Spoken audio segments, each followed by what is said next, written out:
नमस्कार दोस्तों, डिजिटल दर्पण में आपका स्वागत है। दोस्तों, मॉडर्न जमाने की लड़ाई अब केवल युद्ध के मैदान में नहीं लड़ी जाती, बल्कि साइबर वॉरफेयर आज इस लड़ाई का बहुत बड़ा हथियार बन चुका है। कुछ ऐसा ही आरोप लगाया है अमेरिका ने चीन पर। इस पूरे मामले का खुलासा हुआ है एक व्हाइट हाउस मेमो के जरिए, जिसकी जानकारी सबसे पहले रॉयटर्स की रिपोर्ट से सामने आई है। रॉयटर्स यूएसए की एक बड़ी न्यूज एजेंसी है।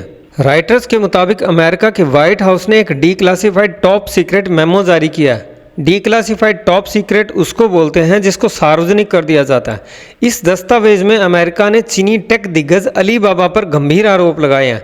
ऐसा कहा जा रहा है कि अलीबाबा ने चीन की सेना को ऐसी तकनीकी मदद दी जिससे अमेरिका सुरक्षा के लिए खतरा बताया जा रहा है। आपकी जानकारी के लिए बता दूं कि अलीबाबा चीन की एक बहुत बड़ी कंपनी है जो अमेरिका में भी बड़े लेवल पे काम करती है। रिपोर्ट में कहा गया कि अलीबाबा ने कथित तौर पे अमेरिका की संवेदनशील डिजिटल जानकारी तक चीनी सेना की पहुंच आसान बनाई है। मेमो के मुख्य 3 बिंदु है और तीनों ही बेहद खतरनाक है। पहला, गोपनीय डेटा। इसमें शामिल है IP address, wifi data, payment records. America का मानना है कि यह डेटा साइबर जासूसी और डिजिटल अटैक की प्लानिंग में इस्तेमाल किया जा सकता है। दूसरा है जीरो डे नॉलेज ट्रांसफर। दूसरा गंभीर आरोप यह है कि अलीबाबा के कुछ कर्मचारियों पर जीरो डे नॉलेज ट्रांसफर का आरोप है। आइए समझते हैं जीरो डे क्या होता है। कल्पना कीजिए कि आपके घर के ताले में एक ऐसी चाबी है जिसके बारे में ताला बनाने वाली कंपनी को भी नहीं पता। जीरो डे ठीक वैसा ही है। अगर ऐसे बग्स की जानकारी दुश्मन सेना के पास पहुंच जाए तो इससे किसी देश को इतना बड़ा नुकसान पहुंचाया जा सकता है जिसकी कल्पना भी नहीं की जा सकती। उदाहरण के तौर पे पावर ग्रिड सिस्टम,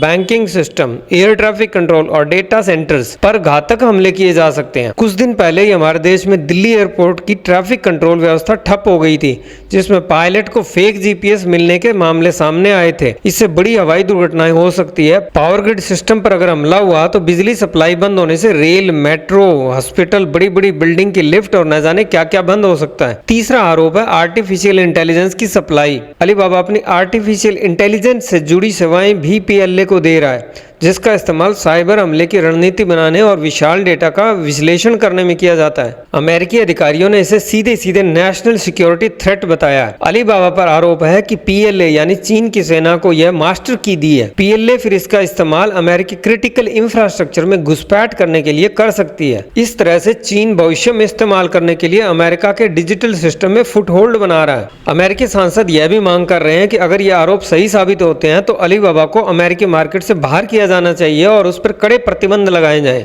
अमेरिका पहले ही चीनी टेक कंपनियों जैसे हुआई, टिकटॉक और ZTE पर राष्ट्रीय सुरक्षा के नाम पर कार्रवाई कर चुका है। अब अलीबाबा पर ऐसे आरोप लगने से अमेरिका में चिंता और ज्यादा बढ़ गई है। दोस्तों, यह घटना साबित करती है कि आज के दौर में टेक्नोलॉजी कंपनियां और राष्ट्र की सुरक्षा कितनी गहराई से आपस में जुड़ गई है। सबसे बड़ा सवाल यह आता है कि अमेरिका उसे तुरंत बाहर क्यों नहीं निकाल सकता। इसका मुख्य कारण यह है कि अलीबाबा की जड़ें अमेरिकी अर्थव्यवस्था और वित्तीय बाजारों में बहुत गहरी है, जिसे उखाड़ने से अमेरिका को भी बड़ा नुकसान होगा। अलीबाबा न्यूयॉर्क स्टॉक एक्सचेंज पर लिस्टेड है और लाखों अमेरिकी नागरिकों के पेंशन फंड और म्यूचुअल फंड में इसके शेयर शामिल है। अगर अमेरिका इसे सीधे बैन करता है या डीलिस्ट करता है तो इससे अमेरिकी निवेशकों को भारी वित्तीय नुकसान होगा।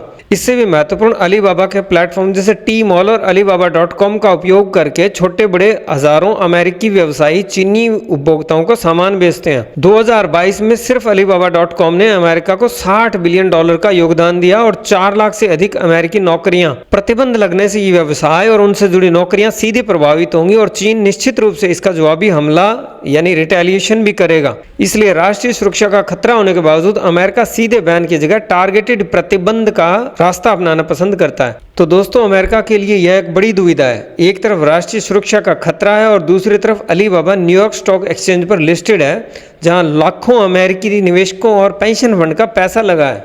दोस्तों, आज के विश्लेषण से एक गंभीर सवाल उठता है। अगर चीन की कंपनियां अमेरिका जैसे एक एडवांस्ड और टॉप सीक्रेट अर्थव्यवस्था वाले देश से भी डेटा और गोपनीय जानकारी चुरा कर अपनी सेना यानी पीएलए को दे सकता है, तो हमारा देश भारत इस पूरे मामले में कहां ठहरता है? क्या भारत ने जो ऐप्स पर प्रतिबंध लगाए हैं और जो रक्षात्मक उपाय किए हैं वे चीन के स्टेट स्पॉन्सर्ड साइबर युद्ध की तैयारी के सामने काफी है? ये चिंता का विषय है। अगर आप चाहते हैं कि हम भारत की साइबर सुरक्षा, चीन के खतरों पर भी ऐसा गहन विश्लेषण लेकर आए तो कमेंट में यस लिखें और चैनल को सब्सक्राइब करना न भूलें। मिलते हैं अगले वीडियो में। धन्यवाद।